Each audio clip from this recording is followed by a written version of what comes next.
Hello everyone, magandang buhay po sa lahat. Welcome back po dito sa ating Mathematics Tagalog tutorial.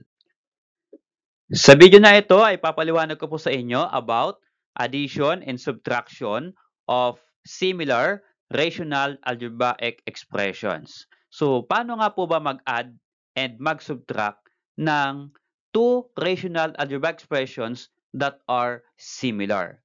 Okay? At kailan ba natin pwedeng sabihin na yung dalawang rational algebraic expressions ay similar? Ito po yung ating mga examples na ipipresent natin sa video na ito.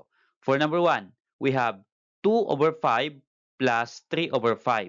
So itong dalawang fractions na ito or rational expressions are similar. Bakit po? Kasi magkapareho po ang kanilang denominator. So pareho pong 5. So they are similar fractions or they are similar rational expressions. Okay. How about number 2? 5 over x plus 3 over x. So this is addition again. So notice here na yung ating denominator ay pareho pong x. Meaning to say, itong dalawang rational expression na ito are similar. And also for number 3, the same 7 yung denominator. Meaning to say, ito pong dalawang fractions na ito or rational expressions na ito ay similar.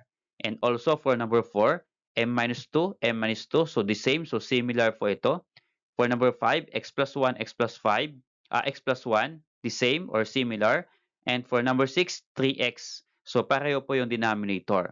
Okay, ito po yung ibig sabihin ng similar rational algebraic expression. So paano nga po ba mag-add at paano nga po ba mag-subtract? Yan po yung aking papaliwanag sa inyo, step by step.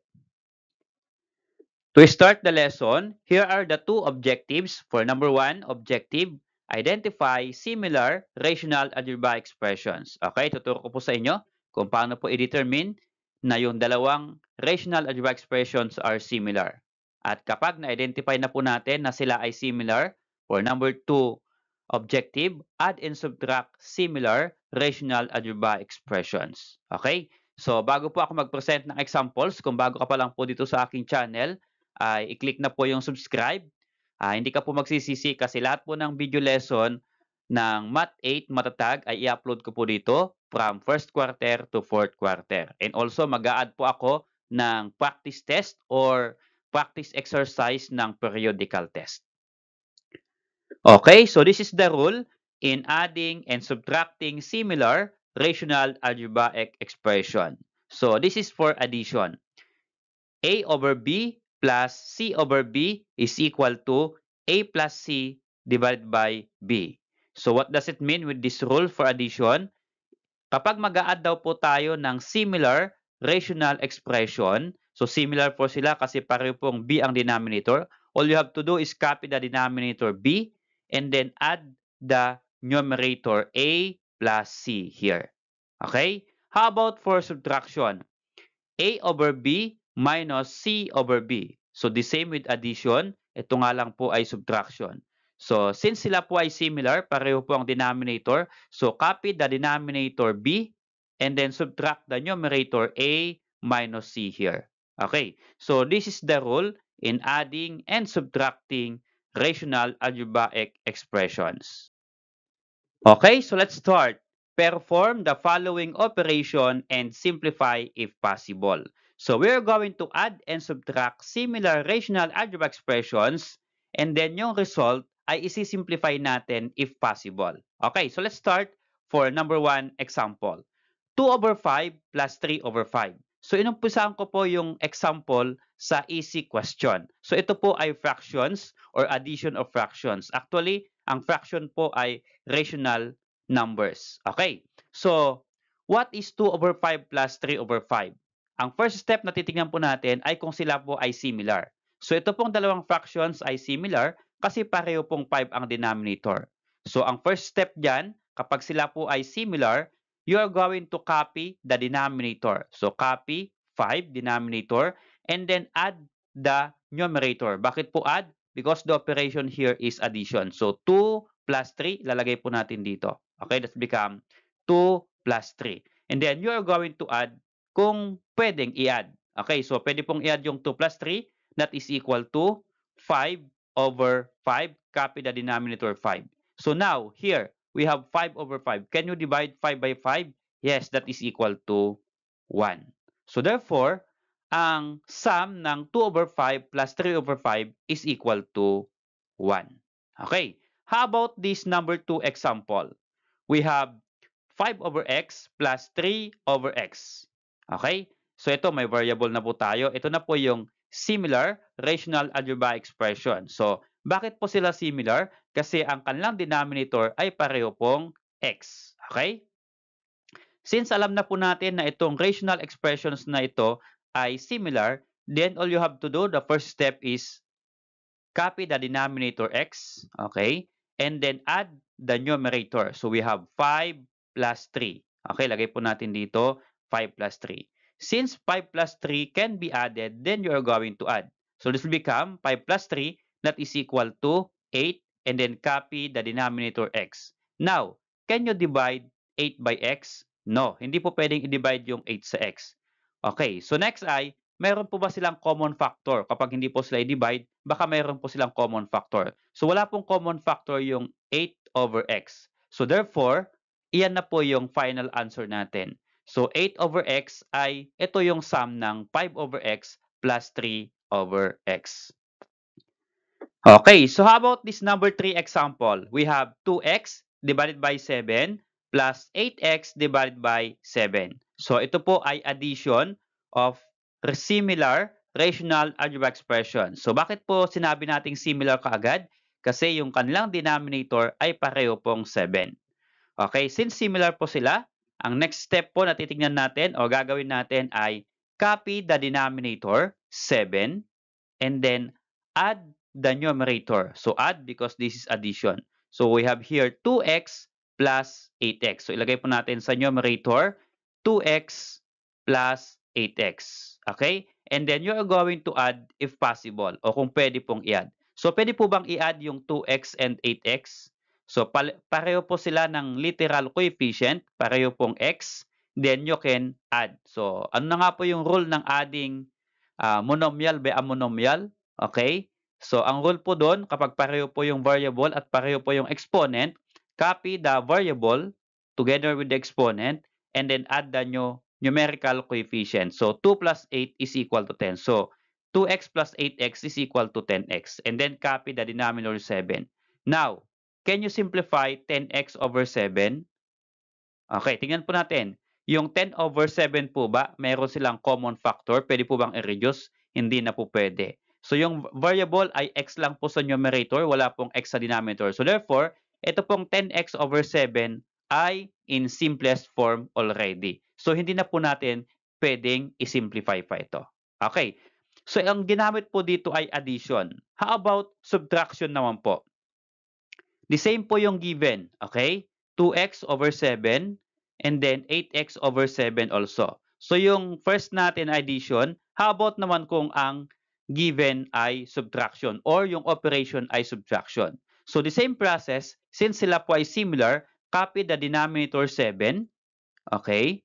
And then subtract the numerical coefficient. So 2x minus 8x. Okay, so let's become, lagay po natin dito, 2x minus 8x. Okay. Can we subtract 2x minus 8x? So, pwede pong isubtract kasi pareho po yung variable, pareho din po yung exponent. So, to subtract, copy the variable or copy the literal coefficient x and then subtract the numerical coefficient. 2 minus 8 is negative 6. Okay, so we have now negative 6x divided by 7. Pwede po bang i-reduce yung 6 over 7? Hindi na po pwede. At yung variable ay nag-iisa lang po sa numerator, then ito po yung ating final answer. So this is the difference of 2x divided by 7 minus 8x divided by 7. Okay? For number 4 example, 3m divided by m minus 2 minus 6 divided by m minus 2. So this is subtraction kasi ito po ay minus. So let's see if the given rational algebra expressions ay similar. So pareho pong m minus 2 ang denominator, meaning to say, ito pong dalawang rational expressions ay similar. Okay, so yung second step na gagawin natin to subtract ay copy the denominator. So m minus 2 is the denominator. and then subtract the numerator rather. Bakit po subtract? Kasi minus po yung dad nito. So we have 3m minus 6. So ilagay po natin sa numerator 3m minus 6. So here, pwede po ba tayong mag-divide? So paano nga po ba mag-divide ng rational expressions? So actually, tinuro ko na po yan sa latest video ko kung paano po mag-divide or mag-simplify ng rational algebraic expression. Okay, so ito pong denominator na m minus 2, wala na pong ibang factor, simplified form na po ito. Okay, so kung wala na pong factor, okay, copy natin. Tingnan natin yung numerator, 3m minus 6. Meron po bang ibang factor yung 3m minus 6? Okay, meron po. Okay, meron po siyang factor. So tingnan natin, baka meron po siyang kapareho o kapareho po ng m minus 2 para ma-divide or ma-cancel po natin. Okay, so yung numerator natin, 3m minus 6, ay meron po silang common monomial factor. Okay, so ano po yung common monomial factor between 3m and 6? Okay, sa numerical coefficient po natin ay 3, ito po ay 6, ang common po nila ay 3.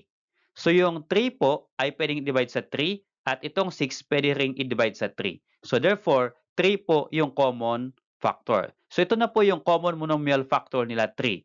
And then to get the other factor, gawa po tayo ng parenthesis. Bakit po by parenthesis? Kasi ang second factor po niya ay binomial kasi binomial po yung given. So paano po makukuha yung binomial? Okay, na other factor, i-divide lang po natin yung common monomial factor sa dalawang terms. Okay, divide by 3, divide by 3. So we can cancel 3 here. 3 divided by 3 is 1. So ang matitira po dito sa first term ay m. Lagay po natin dito sa baba, m o sa parenthesis. And then minus, what is 6 divided by 3? 2. So that's become minus 2. So there are two factors here, 3 and m minus 2. Ilagay po natin dito sa numerator. Okay? Ito po yung factors ng 3m minus 6. 3 times m minus 2. So, here, pwede na po tayo mag-divide or mag-cancel ng common factor. So, ano po yung factor sa numerator na mayroon din po sa denominator? Ito pong m minus 2. So, as a whole po yung pag-divide. Okay? So, that will become cancel m minus 2 and m minus 2. Okay? So, ano pong matitira dito? Ito pong other factor here. Ito pong 3. So, therefore, that is the difference equal to 3. So 3m divided by n minus 2 minus 6 divided by m minus 2 is equal to 3. So yung 3 po, hindi na po pwedeng i-simplify. Okay, so how about this number 5 example? 2x minus 4 divided by x plus 1 minus 3 divided by x plus 1. Okay? So yung ating pong two rational algebra expressions are similar kasi pareho pong x plus 1 yung kanilang denominator. So yung second step doon na gagawin natin kapag nalaman natin na sila ay similar, just copy the denominator x plus 1, okay? And then we're going to subtract kasi minus po yung operation dito. So we have now 2x minus 4 minus 3 here. Okay, lagay ko po sa numerator. So we have here 2x minus 4, ito po yun. And then minus 3. Ito po, minus 3. Okay, so meron po pang pwedeng i-simplify sa numerator. So pwede pong i-subtract ito pong negative 4 minus 3. So ganito po yung pag-subtract kapag nasa polynomial po siya. Okay, so kukunin po natin yung sinusundan niyang operation kapag nag-subtract or mag-a-add po tayo. So here, negative 4 minus 3. Negative 4 kasi ito po ay minus 4. So negative 4 minus 3, that is equal to, ano po? Negative 7. Kaya ito po ay minus 7. And then, just copy yung 2x po dito. So again, how to simplify this numerator? Copy 2x. Wala po siyang kapareho dito sa terms po, dito sa numerator. So here, negative 4 minus 3 is negative 7. So that will become minus 7. So we have 2x minus 7. And then ito pong x plus 1, copy lang po natin dito. Okay. So we have now 2x minus 7 divided by x plus 1. Ito po ba ay simplify na or pwede pa pong i-simplify? Yung denominator x plus 1, wala na pong ibang factor. Okay? At yung ito pong numerator natin, 2x minus 7. since binomial, yun bang 2 at 7 may common factor? Wala po. At wala din pong variable dito sa may 7. So therefore, ito pong 2x minus 7 divided by x plus 1 ay nasa simplest form na po siya. So hindi na po pwedeng i-simplify. And that is our final answer. Okay, how about kung gawin kong addition? So pareho po yung given, 2x minus 4 divided by x plus 1, this one, and 3 divided by x plus 1.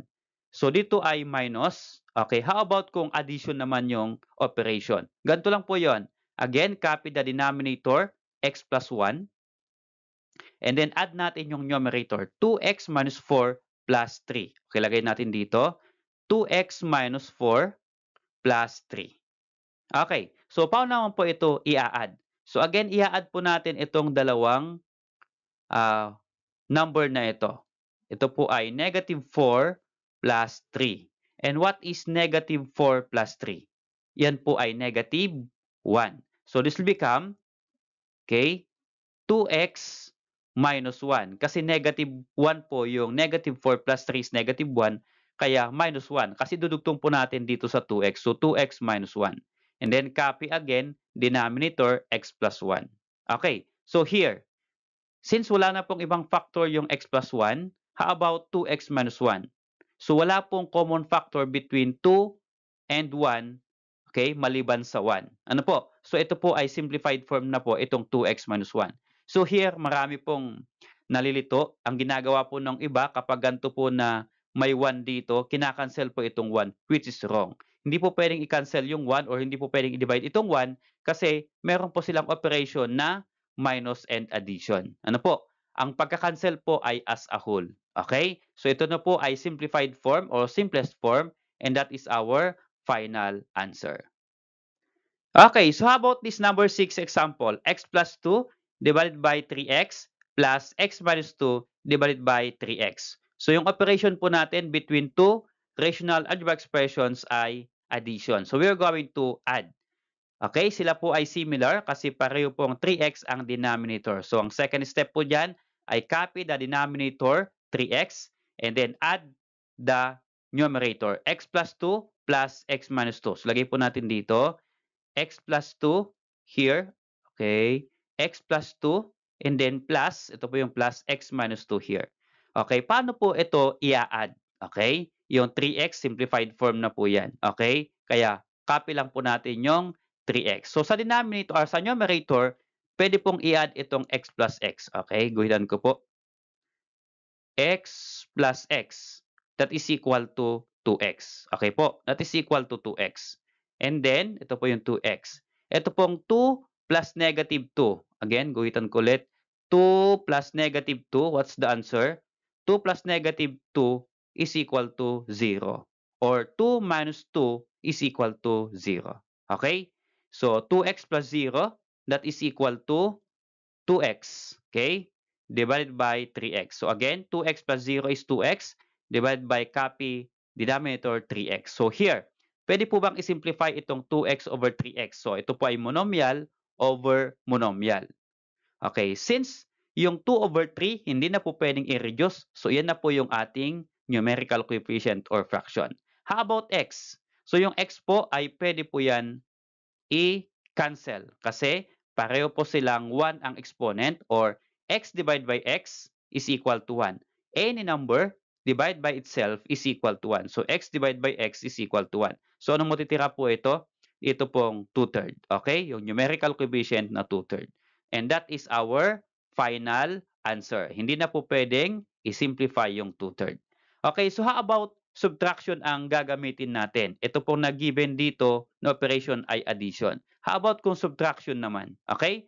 We have here x plus 2 divided by 3x. Ito po. And then minus, okay, x minus 2 divided by 3x. So minus naman po ngayon. So the same process, copy denominator 3x and then subtract the numerator. X plus 2 minus x minus 2. This time, may konting twist. Okay. Maglalagay po tayo ng close and open parenthesis. Ito, yung sinusundan po ng minus na operation, ito po yun. Kasi yung sinusundan po ng minus na operation ay binomial, x minus 2. Okay, so here sa sa addition, hindi na po tayo naglagay ng close and open parenthesis kasi addition, okay lang po yan pag addition. Okay? Pero kapag subtraction, maglalagay po tayo ng parenthesis kapag ito pong susundan niya ay binomial or trinomial and so on. Kapag monomial, okay lang kahit walang close and open parenthesis. Pero pag binomial pataas, lalagyan po natin ng close and open parenthesis. So again, x plus 2, ito po yon. And then minus, okay, this one. And then x minus 2. So parenthesis x minus 2. Okay. So ito po ang next step natin. Copy natin yung 3x. So dito po sa ating numerator ay bago tayo mag-simplify, kailangan tanggalin natin itong close and open parenthesis. So we're going to remove. So kapag tinanggal po natin itong close and open parenthesis, buburahin po natin itong minus. Tatanggal po natin itong minus. Okay, ganito po yung mangyari dyan. Okay? I-remove natin itong minus. So wala na po yung minus. Pag tinanggal natin itong close and open parenthesis, i-change natin yung sign yung nandito sa loob ng parenthesis. So ito po ay positive x. Ito po ay magiging negative x kapag tinanggal natin yung parenthesis. Kaya ito po ay minus x. Okay? Yun po yung sinusundan niya. Kung ano yung sinusundan niyang operation or sign or kung ano yung kanyang sign, yun yung kanyang magiging operation. Okay? So, from positive, magiging negative kaya minus x siya. Okay? Itong minus dito, tatanggal na po natin. Itong minus 2, change natin yung sign o yung operation, magiging minus 2, magiging plus 2. Okay, nagets po ba? So again, i-remove natin itong minus and then change the sign inside the parenthesis. So positive x will become negative x kaya magiging minus x. And then here, minus 2, change the sign or change operation magiging plus 2.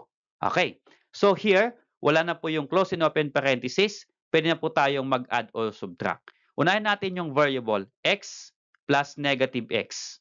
Okay, so what is x plus negative x? Yan po ay 0. Okay? Or x minus x, 0. How about 2 plus 2? That is equal to 4. Okay? So, gawin po natin. Copy natin yung denominator 3x. So, wala na po yung x minus x, 0. Ito na lang pong matitira dito. 2 plus 2, that is equal to 4. So, we have here 4 over 3x. Okay? Nasa simplest form na po ba itong ating rational expression? Yes, kasi yung 4 over 3, hindi na po pwedeng i-reduce to lowest term at yung variable x, nag-iisa lang po dito. And that is the final answer. So notice here, magkaiba yung magiging sagot kapag yung isa ay addition, yung isa ay subtraction. Okay, dapat hindi po sila magkapareho ng magiging sagot. Okay? So let's see if you understand the lesson. Try to answer this activity. Perform the operation and simplify if possible. For number 1, we have 6 over y minus 8 over y. For number 2, 2x plus 6 divided by x plus 7 plus 8 divided by x plus 7. Okay? So, pwede po ninyong i-post yung video na ito at try nyo pong sagutan itong dalawang questions na ito. At kapag mayroon na po kayong sagot, baka pwede naman pong i-share ninyo sa amin. Please comment your answer on the comment section. Okay? Salamat sa poll mga anak. Kung nagustuhan nyo yung video na ito at natuto kayo, baka pwede naman pong i-click yung like and then subscribe na rin kung bago ka pa lang dito sa aking channel.